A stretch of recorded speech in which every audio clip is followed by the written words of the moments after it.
नमस्कार। आज हम एक बहुत ही दिलचस्प किताब के बारे में बात करने वाले हैं। डॉक्टर जोसेफ मर्फी की the power of your subconscious mind. ये किताब दावा करती है कि हमारे अंदर, हमारे मन में ही एक ऐसी जबरदस्त शक्ति छिपी हुई है जो हमारी पूरी जिंदगी, मतलब सब कुछ बदल सकती है। बिल्कुल। और ये कोई नई बात नहीं है, लेकिन मर्फी ने इसे बहुत ही सरल तरीके से समझाया है। उनका कहना है कि हमारा अवचेतन मन, जिसे हम सबकॉन्शियस माइंड कहते हैं, वो एक तरह से हमारी जिंदगी का ऑटो पायलट है। ये हमारे स्वास्थ्य, हमारी सफलता, हमारे रिश्ते, यहाँ तक कि हमारी जेब पर भी असर डालता है। तो सवाल ये उठता है कि क्या हम इस ऑटो पायलट को रीप्रोग्राम कर सकते हैं, अपनी मर्जी से चला सकते हैं? हाँ, और यही इस किताब का आप कह सकते हैं क्रक्स है, निचोड़ है। ये हमें यही सिखाती है कि अगर हम समझ जाएं कि ये अवचेतन मन काम कैसे करता है और उसे सही कमांड्स कैसे देनी है, तो हम सच में अपनी जिंदगी को वैसा बना सकते हैं जैसा हम चाहते हैं। आज हम कोशिश करेंगे कि इसके जो मेन आइडियाज हैं, जो टेक्निक्स हैं, उन पर थोड़ी गहराई से बात करें। हाँ, बिल्कुल। तो कहाँ से शुरू करें? शायद मन के हिस्सों से, चेतन और अवचेतन। हाँ, वो सही रहेगा। देखिए, किताब के हिसाब से हमारे मन के दो लेवल हैं मोटे तौर पर। एक है चेतन मन, यानी कॉन्शियस माइंड। ये वो हिस्सा है जिससे हम अभी बात कर रहे हैं, सोच रहे हैं, तर्क कर रहे हैं, फैसले ले रहे हैं। ये लॉजिकल है, एनालिटिकल है। मतलब जो जागा हुआ है, बाहरी दुनिया को देख रहा है, समझ रहा है। एग्जैक्टली। और दूसरा है अवचेतन मन, सबकॉन्शियस। ये थोड़ा अलग है। ये तर्क नहीं करता, ये बस चेतन मन से मिलने वाले विचारों, सुझावों और खासकर विश्वासों को बिना सवाल किए स्वीकार कर लेता है।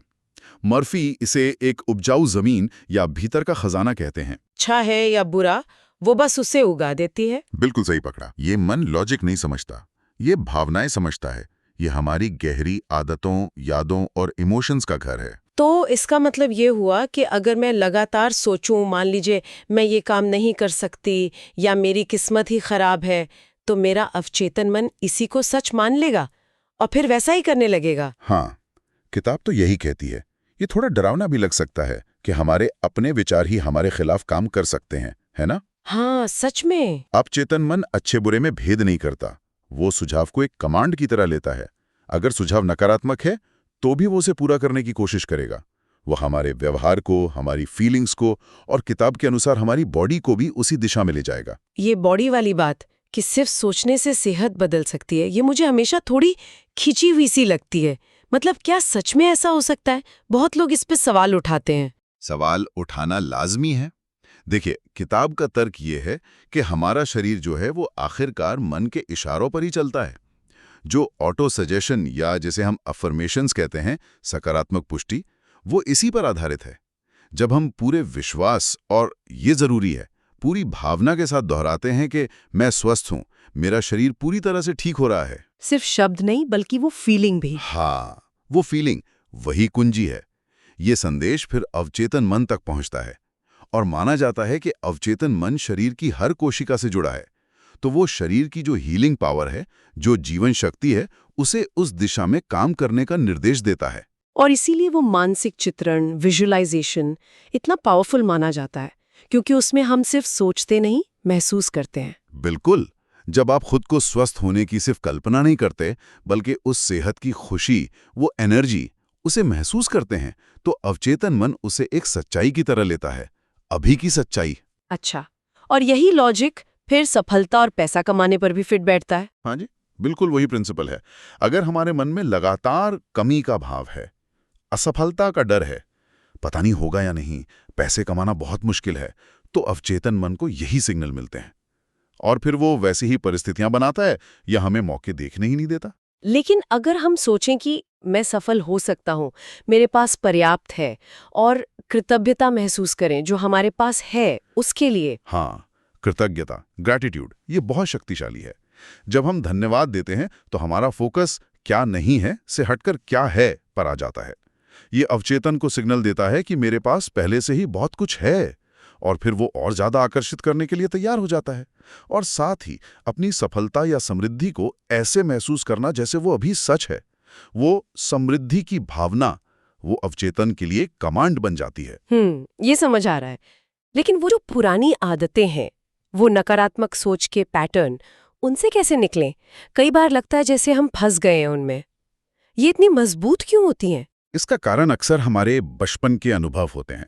जो हमने देखा, सुना, महसूस किया, वो हमारे अवचेतन में गहरे प्रोग्राम की तरह बैठ जाता है। जैसे अगर किसी ने बचपन में बहुत गरीबी देखी हो या बार-बार सुना हो कि पैसे वाले अच्छे लोग नहीं होते, तो ये बातें अनजाने में एक विश्वास बन जाती हैं। और फिर बड़े होकर चाहे हम कितना भी चाहें, वो अंदरूनी विश्वास हमें रोकता रहता है पर्दे के पीछे से। हाँ, बिल्कुल।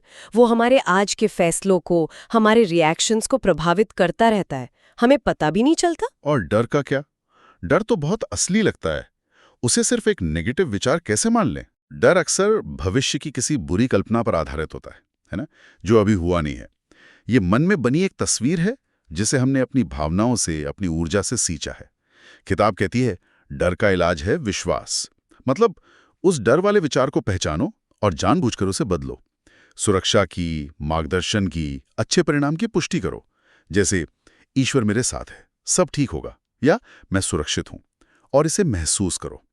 धीरे धीरे वो डर का प्रोग्राम कमजोर पड़ने लगता है।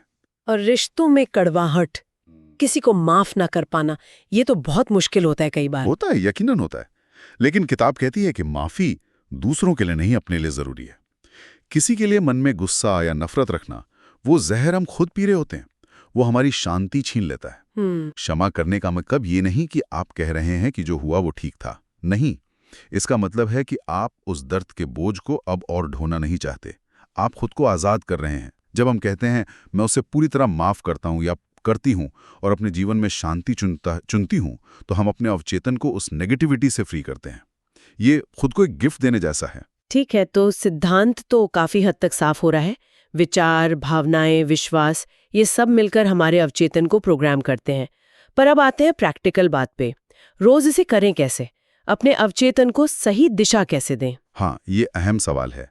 किताब कुछ तरीके बताती है। पहला, अपने लक्ष्य को एकदम स्पष्ट करें, क्रिस्टल क्लियर।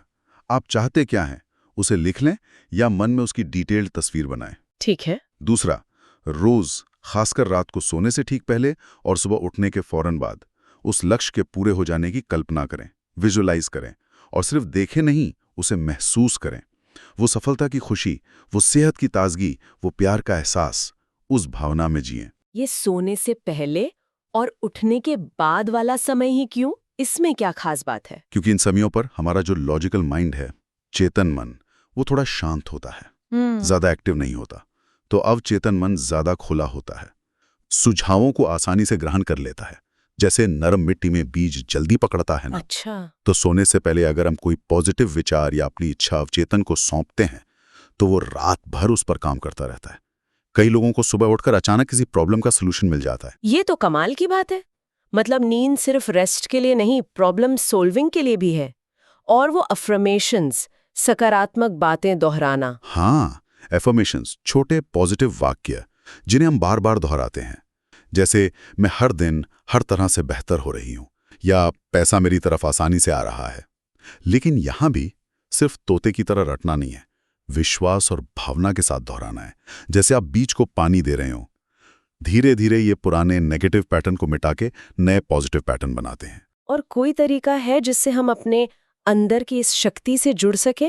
किताब में अनंत बुद्धि या इन्फिनिट इंटेलिजेंस का जिक्र भी है, वो क्या है? हाँ, मर्फी का मानना था कि हमारा अवचेतन मन सिर्फ हमारा व्यक्तिगत मन नहीं है, बल्कि वो एक बड़ी यूनिवर्सल इंटेलिजेंस या शक्ति से जुड़ा हुआ है। आप इसे यूनिवर्स की बुद्धिमत्ता कह सकते हैं, या अपना इंट्यूशन या हायर सेल्फ। तो इससे कैसे जुड़े? ध्यान, मेडिटेशन, प्रार्थना, प्रेयर, या बस शांत बैठकर गहरे चिंतन से। जब हम अपने बाहरी मन को शांत करते हैं और अंदर की आवाज सुनने की कोशिश करते हैं या मदद मांगते हैं, तो अक्सर जवाब, आइडियाज या प्रेरणा हमारे अवचेतन के जरिए हम तक पहुंचते हैं।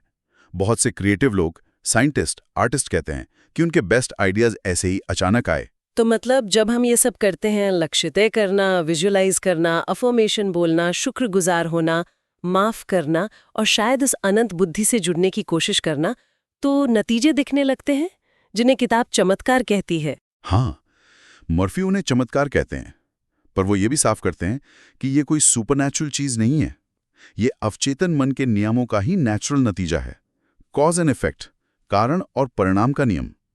आप सही मानसिक कारण, विचार, विश्वास, भावना पैदा करते हैं तो आपको सही बाहरी परिणाम मिलता है। इसे थोड़ा और समझाएंगे, ये नेचुरल नतीजा असल में दिखता कैसे है? जैसे सेहत में सुधार होता है, क्योंकि मन के पॉजिटिव कमांड्स मिलने पर शरीर की अपनी हीलिंग पावर बेहतर काम करने लगती है। पैसा या मौके इसलिए आते हैं क्योंकि हमारा विश्वास बदलता है, हम नए अवसरों को देख पाते हैं, उन पर एक्शन लेने की हिम्मत आती है। और रिश्ते? रिश्ते इसलिए बेहतर होते हैं क्योंकि जब हम अंदर से बदलते हैं, ज्यादा प्यार और माफी को अपनाते हैं, तो हमारी वाइब्रेशन बदलती है। लोग हमें अलग तरह से रिस्पॉन्ड करने लगते हैं, हम खुद भी लोगों को अलग नजर से देखने लगते हैं। और शायद सबसे बड़ा फायदा तो ये है कि हमें एक अंदरूनी शांति मिलती है जो बाहरी हालात पर डिपेंड नहीं करती। बिल्कुल सही कहा, सबसे बड़ा इनाम यही है। जब आप अपने विचारों और भावनाओं के ड्राइवर बन जाते हैं तो बाहर चाहे कुछ भी हो रहा हो, आप अंदर से शांत रह सकते हैं। खुशी बाहर से नहीं आती, वो अंदर से पैदा होती है, आपके नजरिए से, आपके विश्वास से, आपकी कृतज्ञता से। तो डॉक्टर जोसेफ मर्फी की इस किताब the power of your subconscious mind से हमने जो भी बातें की, अगर उसे समेटना हो तो मेन मैसेज क्या है? सबसे जरूरी बात क्या याद रखें? देखिए, निचोड़ ये है कि हमारे अंदर एक बहुत बहुत शक्तिशाली क्रिएटिव फोर्स है और इस फोर्स को चलाने का स्विच हमारे विचारों और विश्वासों में है। हम लगातार जो सोचते हैं, जिस चीज पर गहराई से यकीन करते हैं और जिसे हम पूरी शिद्दत से महसूस करते हैं, हमारा अवचेतन मन उसी को हमारी सच्चाई बनाने में लग जाता है। एक तरह से हम अपने विचारों से अपनी दुनिया, अपनी किस्मत खुद लिख रहे हैं। ये एक बड़ी जिम्मेदारी भी है और एक शानदार मौका भी। तो सबसे पहला काम है अपने विचारों के प्रति जागरूक होना, उन्हें देखना, समझना, फिर जहां जरूरत हो नेगेटिव को पॉजिटिव से बदलना। और सिर्फ सोचना काफी नहीं है, अपने लक्ष्यों को, अपनी इच्छाओं को पूरी भावना और विश्वास के साथ विजुलाइज करना, महसूस करना जैसे वो अभी सच है। ये कोई एक दिन का काम नहीं है, लगातार प्रैक्टिस करनी होगी। बिल्कुल, ये साधना जैसा है, और अगर हम ये साधना सीख लें तो ये हमें सिर्फ अच्छी सेहत, पैसा या सफलता ही नहीं देगी, बल्कि ज्यादा गहरे और अच्छे रिश्ते, मन की शांति और एक भरपूर खुशहाल जिंदगी दे सकती है। ये शक्ति हम सबके पास है, बस उसे जानना है और इस्तेमाल करना है। वाकई आज हमने अवचेतन मन की इस छुपी हुई लेकिन जबरदस्त शक्ति को डॉक्टर मर्फी के नजरिए से समझने की कोशिश की, ये जाना कि कैसे हमारे विचार सचमुच बीज की तरह है। हाँ, और ये बातचीत एक सवाल पर लाकर छोड़ती है। हम सबके मन में ना जाने कितने विश्वास जड़ जमाए बैठे हैं।